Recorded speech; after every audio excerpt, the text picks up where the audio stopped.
গ্রামের একটি ব্যস্ত বাজার। হাল্ক লুঙ্গি পরে কাঁচা বাজারের মাঝখানে দাঁড়িয়ে আছে।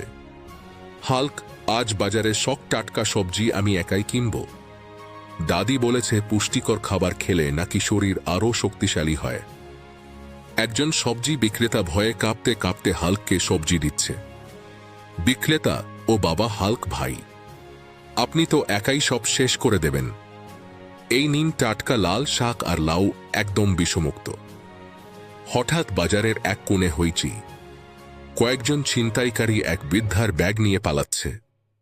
বৃদ্ধা: ওরে বাবা গো, ছিনতাইকারী আমার সারা মাসের বাজারের টাকা নিয়ে গেল, কেউ বাঁচাও। হাল্ক রাগে সবুজ থেকে আরও গা সবুজ হয়ে গেল এবং এক লাফে ছিনতাইকারীদের সামনে গিয়ে পড়ল। হাল্ক, থাম। গ্রামের শান্ত বাজারে বদমাইশি, এই হাল্ক বেঁচে থাকতে সেটা হবে না। এখন আমার ঘুষি খেয়ে দেখ। হাল্ক ছিনতাইকারীদের ধরে পুলিশের হাতে তুলে দিল এবং বৃদ্ধার ব্যাগ ফিরিয়ে দিল। হাল্ক, এই নিন মা আপনার ব্যাগ। শয়তানদের শায়েস্তা করা এই হাল্কের কাছে ডাল ভাত। বাজারে সবাই হাততালি দিচ্ছে।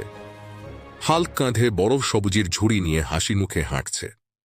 সবাই মিলে সাবাস হাল্ক, তুমি আমাদের বাজারের আসল পাহারাদার। হাল্ক, সবাইকে ধন্যবাদ। ভিডিওটি ভালো লাগলে সাবস্ক্রাইব করুন।